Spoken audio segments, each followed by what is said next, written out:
안녕하십니까, 힘찬TV의 힘찬입니다. 신문기사에 하지원씨가 매입한 건물이 이슈가 되어 나왔는데요. 기사의 내용은 이렇습니다.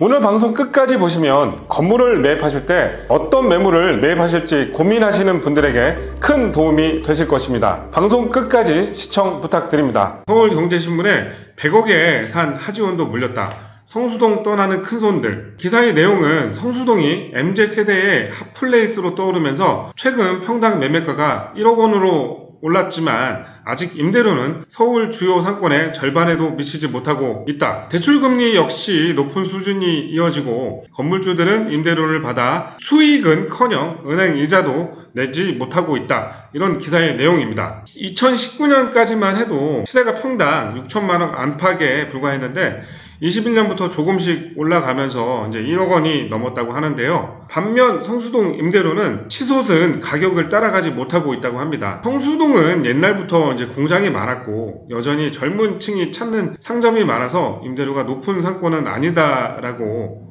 얘기를 했는데요. 성수동 같은 경우는 기존 임차인들이 공장에서 일을 하는 분들이 많아서 새로운 상권이 이렇게 흡수가 됐다고 해서 아직까지 빨리 임대료를 올릴 수 있는 상황은 아닙니다. 그래서 80%까지 대출을 받아서 성수동에 거래하는 건 추천하지 않는다. 이런 기사의 내용입니다. 자, 그 기사에 나오면서 이제 하지원 씨의 건물이 나왔는데요. 이게 이제 하지원 씨의 건물입니다. 이 건물은 2020년에 하지원 씨가 대표로 있는 해와 달 엔터테인먼트 명의로 이 건물을 100억 원에 매입을 했습니다. 평당 1억 3천만 원 정도 매입을 했고요. 은행 대출은 81억 받았다고 합니다. 현재 입점한 임차인은 안경점밖에 없고 나머지 층 전부를 하지원 씨가 사용하고 있다고 합니다. 서울 부동산 원에서 나온 자료인데요. 서울 주요 상권 임대료 추이를 보면 명동이 가장 비쌉니다. 평당 62만 4천 원이고요. 강남대로가 35만 2천 원, 신사역은 28만 원,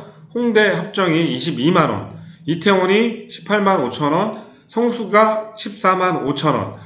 이래서 성수동이 가장 임대료가 낮다고 합니다. 그래서 이런 기사가 나왔던 겁니다. 요즘 금리가 높아서 건물을 매입해도 임대료가 이자를 감당하지 못한다. 그런 기사의 내용이었는데요. 그런 주요 지역이 성수동이라고 합니다. 저의 단골 고객이신 분이 있는데 이분은 신축급 건물만 매입을 합니다. 홍대와 마포에 건물이 7개 있는 분이신데요. 연세가 있어서 리모델링 하거나 신축해야 할 건물은 싫어하십니다. 이분이 얼마 전에 건물 하나를 더 매입하려고 신축급 건물을 찾으셨어요. 요즘 신축 건물이 예전보다 많이 나오는 추세인데요. 그래서 여러 매물을 보여드렸습니다. 이분이 원하시는 신축한 지 3개월 정도 된 매물이 있었는데 임대가 맞춰지지 않았어요. 신축을 해서 바로 매매를 하는 분들은 통임대나 아니면 공실 상태로 파는데 요즘은 통임대가 잘 나가지 않는 추세입니다. 그래서 이분은 결국 그 매물을 매입하지 않았습니다. 돈이 많은 부자, 건물을 여러 개 갖고 있는 사람들도 요즘은 임대에 부쩍이나 신경을 씁니다. 자기 돈으로 비싼 이자를 감당한 사람은 거의 없습니다. 현재 시장은 시세 차익보다 임대료를 받아 이자를 감당할 수 있는 매물을 매입하려고 하는 분들이 많아지고 있는데요. 시세 차익은 현재 고금리 시장을 버티고 난 다음에 이야기라는 거죠. 강남에 비해 홍대 상권은 투자 금액이 적습니다. 이 말은 평당가도 저렴하다는 이야기인데요. 만약 4, 50억을 주고 건물을 산다면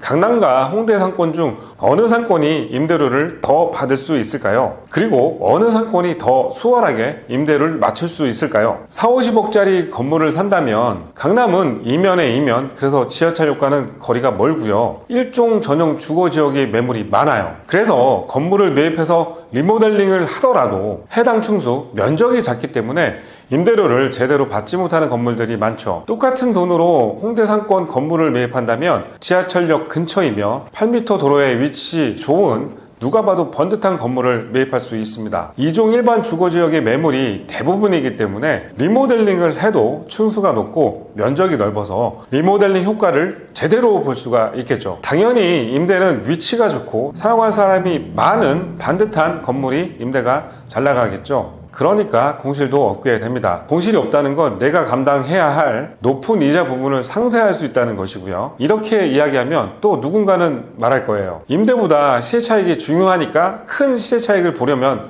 강남 건물을 사야 된다고 말이죠. 과연 그럴까요? 강남에 진입하는 투자금과 홍대에 진입할 수 있는 투자금은 다릅니다. 홍대는 강남에 비해 비교적 적은 금액으로 투자가 가능한데요. 2015년, 16년에 역삼동에서 거래된 실거래가인데요.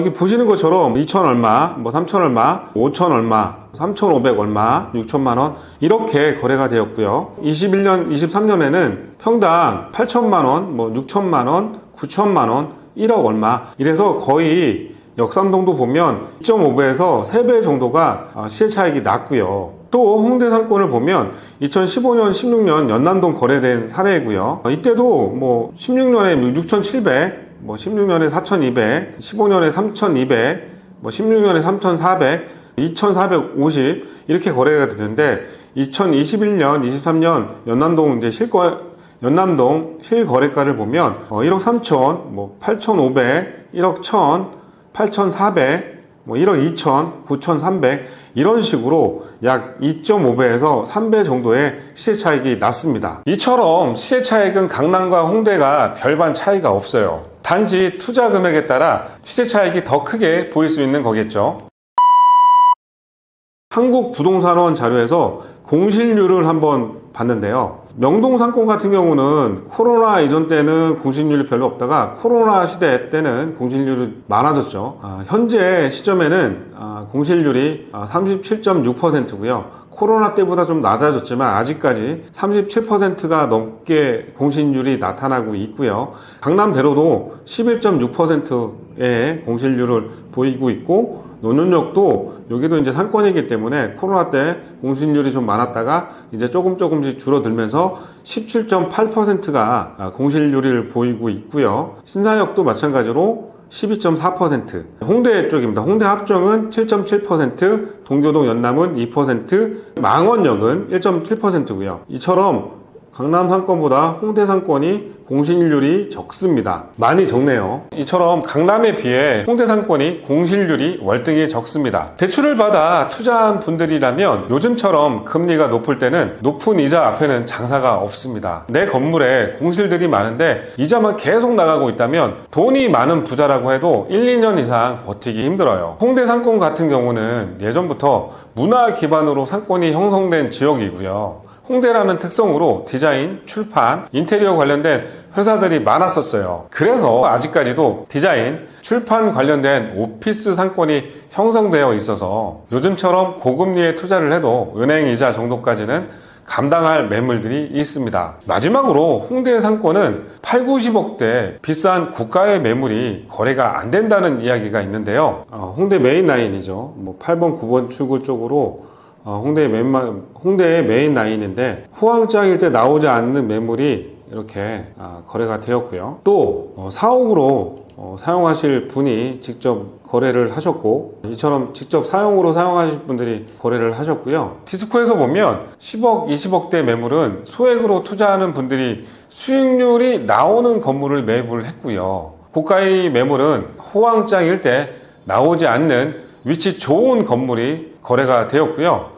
또 4억으로 사용할 건물이 거래가 되었습니다. 거래 가격을 보면 아시겠지만 이럴 때 아니면 살 수 없는 물건들이 거래가 되었습니다. 요즘 같은 높은 금리가 유지되고 있는 시장에서 강남과 홍대 상권의 건물을 비교해서 설명을 드렸는데요.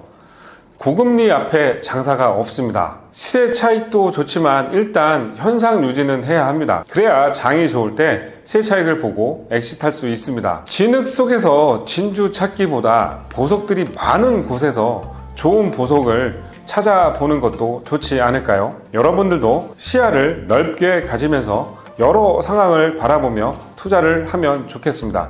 자, 오늘 방송은 여기까지 할 거고요. 다음 시간에 더 좋은 내용으로 찾아뵙도록 하겠습니다. 고맙습니다.